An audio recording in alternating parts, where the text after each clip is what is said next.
Hello, YouTube. This is My Crazy Opinions. We just came from a Trump rally in Racine, Wisconsin. It was a blast. It was amazing actually seeing Donald Trump in person. So today we're going to talk about how we felt about it, the vibe, and what we expect moving forward with Donald Trump's campaign. So if anyone wants to share their opinions, well, first, I guess I'll start with myself. I thought Donald Trump looked amazing on stage. Again, this is my first time ever seeing him in person. He was energetic. I mean, Joe Biden, I'm terrified to think how he would have looked on stage. He probably would have looked a lot older than what he is. But Trump, he looked very young. He didn't look old at all. He looked very like he had a lot of energy. And I thought that was really cool. The people who were there were extremely nice. So the media, please stop saying that Trump supporters hate black people or that they're racist. They looked very nice. They acted very nice. They greeted us. I got a lot of fist pumps, a lot of hand claps. I mean, I really felt at home. It was amazing. And we from Chicago, South and West Side, but they greeted us with open arms. So that was a really nice thing to experience.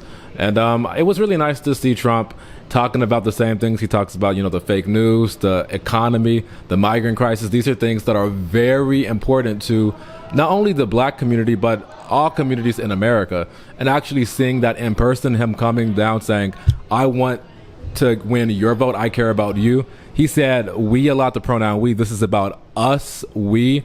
And if the people, if they come for him, they're going to come for us. So he really, the things that he says on the media and on social media, he said the exact same thing in person. Like, he was not fake like a lot of these politicians.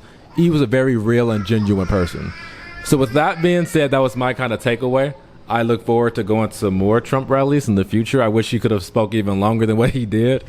But I'll pass the mic around to see what other people felt about the event. Hello, everyone. My name is Chino, and this was actually my second time around seeing President Trump. I saw him in 2020 when he ran the first time and won, might I add that. I thought that he did a phenomenal job. He looked better than he ever did, in my estimation. He looked like he's lost weight as well. He looked like he was really into the groove. He was ready to restore our republic, our constitutional republic. You hear a lot these days about defending democracy, but I want to say this. We are not a democracy. We are a constitutional republic. A democracy is actually, it means mob rule, and it's what our founders rejected. They settled on a constitutional republic, which means that we are a nation of laws. Federalism, which is the sovereignty of the states. So I think that President Trump did an amazing job, and I'm really looking forward to see what he's going to do for the black community as far as the economy, also as well as the immigrant issue. When we have so many immigrants coming in here, illegal immigrants taking all of our jobs and our resources, it suppresses our wages, but they also take a lot of entry-level jobs away from the black community, things that we need for our own communities. So I'm really excited about that as well. And also, I'm just excited for the conservative movement. If you look back through history, the conservative movement or even the Republican movement, it's always been sort of smeared as this overtly white, old male, kind of stuck-up movement, but we saw all types of people out there, and the absolute kindest people you ever want to meet at any type of rally or political event. It really felt like a festival or a concert. It didn't even feel like it was political at all. I think that was the most beautiful part of it. It really just felt like we were all connecting on a much higher level than politics. And I think that the rise of populism in America is really, I think that's really had a large impact on our community as far as the way that we view politics. It's not so much about the government anymore. It's all of us as a collective whole in our community and what we feel like we can get from a populist conservative agenda. And I think that President Trump, he really spoke from the heart. He was funny. He had his one-liners, his zingers. He was really himself. And I think that this was the best I've ever seen him. It was way better than when I saw him in 2020, where he just seemed to be kind of upset because he had been trashed so much from the media, and he had all these attacks. Not that he doesn't have all these attacks now, but now it's like they just roll off of him, like water, just like snowflakes even just melt. So I think that he was better than ever, and I'm really excited to see what he's going to do for the black community. And as I said, the populism in America, to see that spread, not only America, but even in places such as Europe, we're starting to see it. We even see it in the new elections happening in Central America, South America. So just really seeing that the people are waking up and the people are deciding that we want to put our own issues first, what's popular with us first, not all of these globalist agendas and all of these agendas that don't serve us. You can't take care of anyone else until you get your house in order, and I think it's high time that America does that. And President Trump will make America great again, and I'm just ecstatic to be a part of the movement. Sound good. Hi everybody, my name is Jordan Miles. You can follow my YouTube at Conservation of Thought, and this was my first rally. I thought it was really good. It's time for us black people to come together, because we always talk about how we want to better the community, but I think it's time we actually start taking the steps that it takes to better the community. And one of those things is realizing that we have a bipartisan system in America, meaning we don't owe the Democrats our vote, and the black people actually have had a lot of success with the Republican Party over the decades that we have been with them. So again, honestly, like Trump said, it's honestly the common sense party at this point. If you can look at crooked Hillary Clinton and crooked Joe Biden and see what they're doing and how they're weaponizing the judicial system against him just because he will win, obviously, that just shows you enough that they don't care about our freedoms, they don't care about our votes, and they don't care about our voice. And it's time for us to start using our voice, especially as black people, especially as black Chicagoans, to show them that we don't owe them anything and that we have a right to vote how we please. Right? That's what I want to say.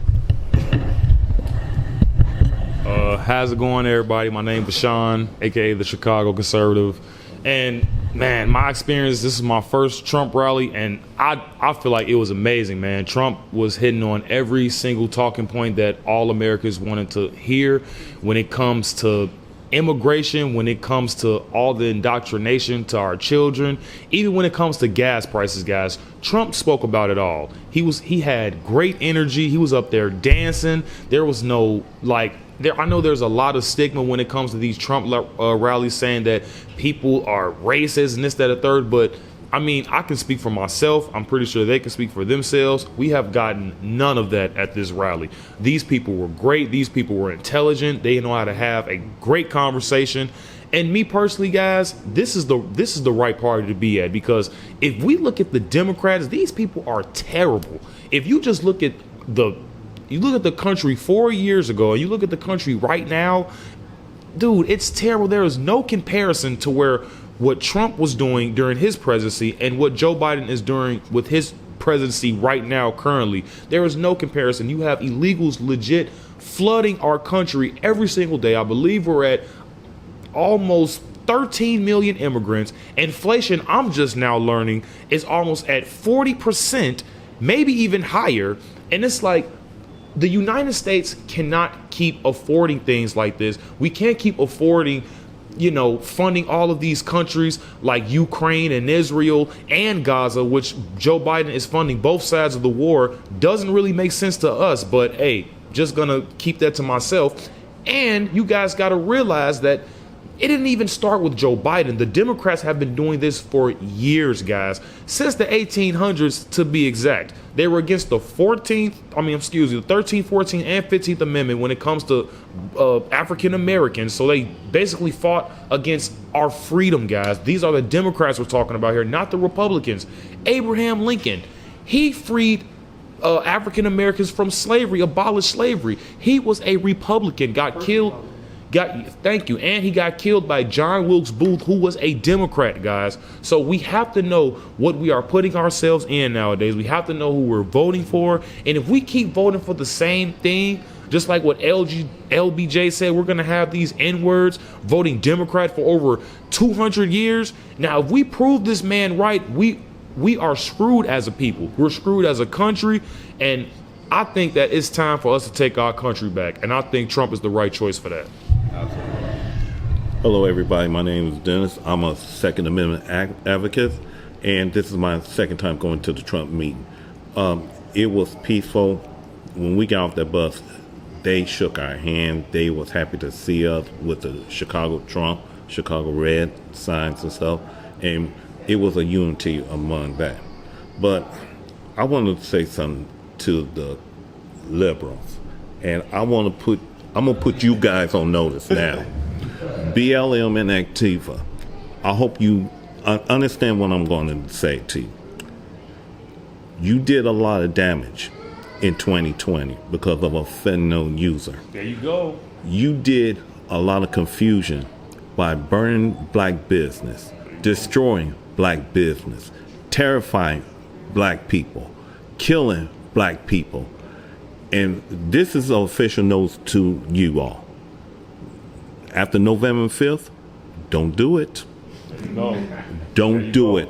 Because the minute you do it, we're not going to go on defense this time. We're going to be the aggressive towards you. Yeah. If you take a life will be taken. Don't do it, B.L.M.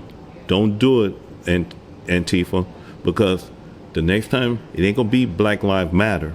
It's going to be Black Lives MAGA. I never heard that. I'm sorry, can I just piggyback off what you just said? Now, when it comes to the Black Lives Matter movement, I hope you guys do realize that the owner of Black Lives Matter literally scams you guys for millions and millions of dollars, buying $8 million mansions, guys, giving her brother, her quote unquote personal security guard, $3 million. Do that even sound right? What have you seen out of Black Lives Matter? Look at your neighborhood right now. Like, don't it look the same than when Black Lives Matter came out? It looked the exact same. There has not been a change, guys. Please wake up. These people like George Soros, and these people just want to use black people for a vote, guys. They have been using us for a vote on the Democratic side for way too long. Black Lives Matter is just another way to just use this victim mindset that black people have been using for years. And it's time that we stand up and say the right thing when it comes to fentanyl users. Like you said, this man was a criminal putting guns to pregnant women's stomach. Why do we have gold statues of this guy?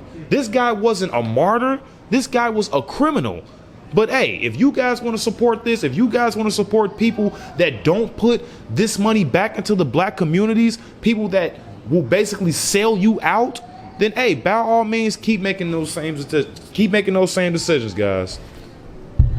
I also want to add that Patrisse Cullors installed an electric fence. She's the founder of Black Lives Matter. She put an electric fence around her mansion, $1 million-something mansion.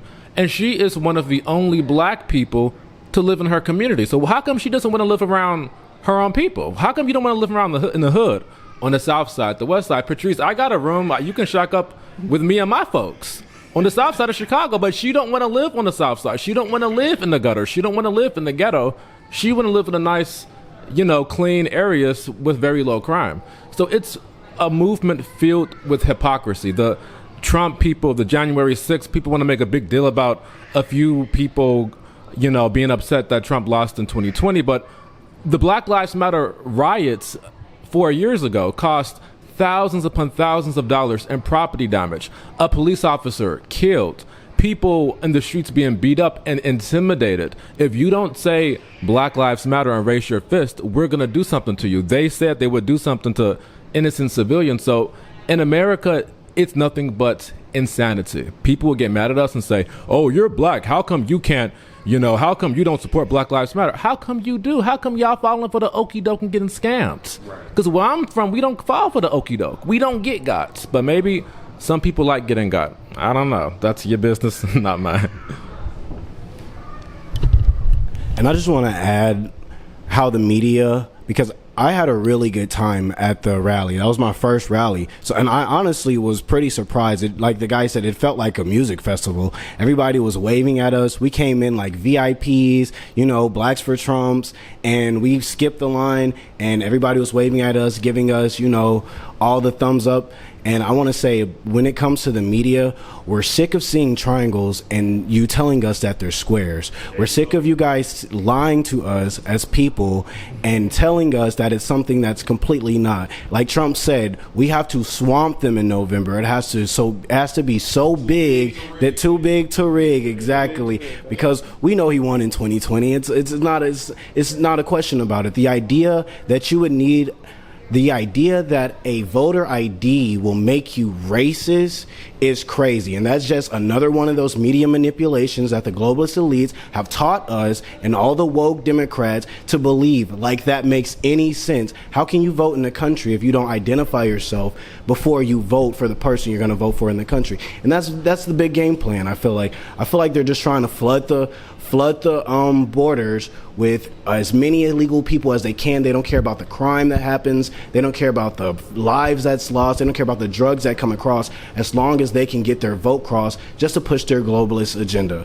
And when I think of Trump, I think it's bigger than just him. I think he stands for what blocks us from the global elites and what their agenda is for us. Because if he's rich and he's a billionaire and they can put 40 crazy Banana Republic indictments on him, felonies, then, what can I do as a, common everyday guy with a kid? So, that's why I really follow Trump. Blacks for Trumps. If I could just add one little tidbit onto that, I think that the main difference between now and 2020 is that so many people are awake. What you guys did at the left, I'm talking to the liberal left, or as Rush Limbaugh would call them, the little snowflakes. What you all did back then will not work again. It won't work again. We're awake. We see you. We're going to be at the polls. We're going to be watching the polls. We are more engaged than ever. And the games that you all play are not going to fly this time around. And I think that you all really awakened a sleeping giant, particularly in the black community. And you all are going to see at the end of the year exactly what you've awakened, because Americans, we're not going to take this lying down. What we have here, this constitutional republic, this doesn't happen on accident. This isn't just happenstance. This is something that people bled and people died for, and it's our duty, our sacred duty, to protect this, to pass it down to our children, because as Ronald Reagan greatly said, this is not guaranteed. Freedom is not guaranteed. We don't pass that along in our bloodline. We have to wake up every morning fighting for that, to preserve that. So that's all I have to say. All right, guys, with that being said, we're going to have to end it. It was really nice talking to you guys about many of our first Trump rally. I hope you guys, talk to your friends about it, show this to family members, anyone who's saying, oh, they're black and, they can't support Trump. Yes, you can be black and support Trump. They didn't pay, let me say this, they didn't pay us, man. So why are y'all sitting up there in the comments act like, oh, Donald Trump paid these black people? Look, I ain't got a cent from Trump. Did anybody else get paid? No. So I don't know what's up. Thank you guys for tuning in. My YouTube channel is My Crazy Opinions, and his YouTube channel is The Chicago Conservative. And you got a channel too, right? Oh, yeah. It's Conservation of Thought on YouTube.